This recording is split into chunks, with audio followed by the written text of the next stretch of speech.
प्यारे बच्चों, आपका स्वागत है हमारे नए जर्नी में। हम लोग एक टीचिंग कंटेंट वाले टीचर हैं। हम लोग आज विद्युत धारा फिजिक्स देखिए भौतिकी चैप्टर 4 को ख़त्म करने वाले हैं। तो चलिए शुरू करते हैं। देखिए हम लोग पहले से आप ही लोग के लिए इतना मेहनत करते हैं, तो आज 2 ही सब्सक्राइबर, कल 200 होगा, कल 2 मिलियन भी हो सकता है। उसमें कोई बड़ी बात नहीं है, ठीक है। देखिए हम रियलिटी बता देते हैं। देखिए हम पीछे में ग्रीन पर्दा भी नहीं, मेरे पास उतना पैसा भी नहीं, फिर भी आप लोगों के लिए मेहनत कर रहे हैं।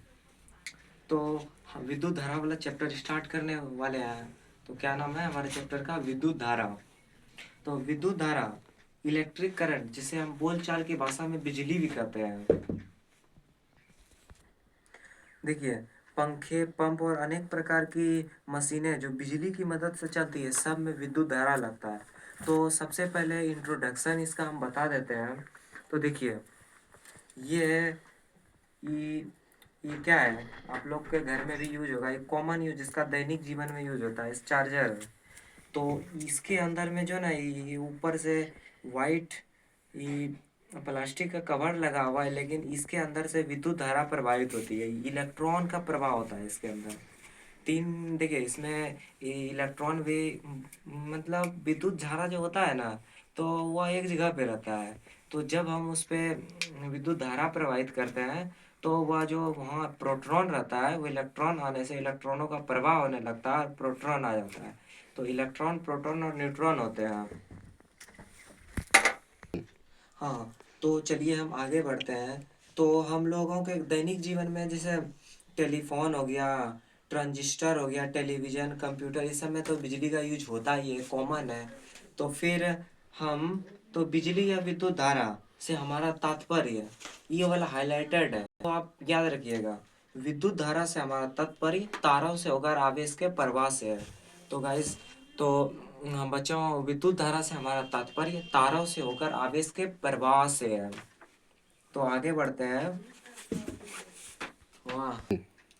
हाँ, तो हम जानते हैं कि पदार्थ के परमाणुओं की रचना 3 मौलिक कणों से होती है: ऋण आवेश युक्त इलेक्ट्रॉन, और धन आवेश युक्त प्रोटॉन, और अनावेशित न्यूट्रॉन। तो जैसा कि हम लोग 9th क्लास के केमिस्ट्री में पढ़े हैं कि हर पदार्थ परमाणुओं से मिलकर, परमाणु और अणु से मिलकर बना हुआ है। परमाणु भी 3 टाइप का होता है। इलेक्ट्रॉन, उनकी देखिए उनकी रचना 3 मौलिक कणों से होती है: इलेक्ट्रॉन, प्रोटॉन और न्यूट्रॉन। देखिए इलेक्ट्रॉन ऋण आवेशित युक्त होता है, इलेक्ट्रॉन जो होता है वो माइनस होता है, और प्रोटॉन धन आवेशित होता है, और न्यूट्रॉन जो होता है वो अनावेशित होता है, यानी कि इलेक्ट्रॉन माइनस, प्रोटॉन प्लस, और और ये न्यूट्रॉन अनावेशित रहता है। फिर परमाणु विद्युतता उदासीन होती है, यानी इलेक्ट्रिक नेचुरल न्यूट्रल होती है। उदासीन का मतलब हमको पता है कि ना वो अम्ल हो ना वो क्षार हो, उदासीन यानी कि एक जल, नमक, पीएच मान। हम आगे जाएंगे तो आगे पढ़ेंगे कि अम्ल, क्षार और लवण के बारे में जब पढ़ेंगे तो हम उदासीनीकरण भी अभिक्रिया के बारे में पढ़ेंगे और अच्छे से आपको बता देंगे। तो हम आगे बढ़ते हैं। तो कोई इलेक्ट्रॉनों को अगर कोई पदार्थ धनावेशित हो जाता है, और इलेक्ट्रॉनों को पाकर कोई ऋणावेशित हो जाता है। मतलब मेरे पास 2 रुपया कर्जा है, तो हम 2 रुपया कर्जा किसी को दे दिए, तो हमारे पास क्या बचा? 1 भी रुपया कर्जा नहीं, हम मालामाल। फिर हमारे पास 2 रुपया कर्जा है, कोई और हमको 2 रुपया कर्जा दे दिया, तो क्या हुए? और मेरा कर्जा बढ़ हो गया, माइनस में चले गए, उधर हम प्लस में चले गए थे।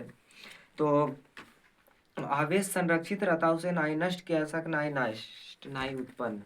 तो हम लोग 9th क्लास में पढ़े हैं कि ऊर्जा को ना ही उत्पन्न किया जा सकता है, ना ही नष्ट, सिर्फ इसे एक रूप से दूसरे रूप में परिवर्तित किया जा सकता है। इसे ऊर्जा संरक्षण का सिद्धांत कहते हैं।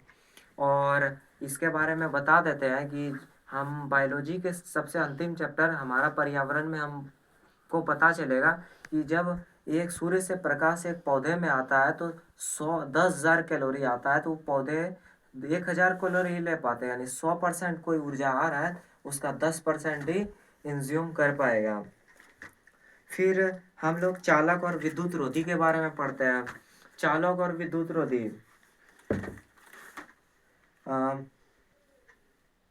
जैसा कि बोले कि चालकता विद्युत रोधी, तो चालक होते हैं ऐसे पदार्थ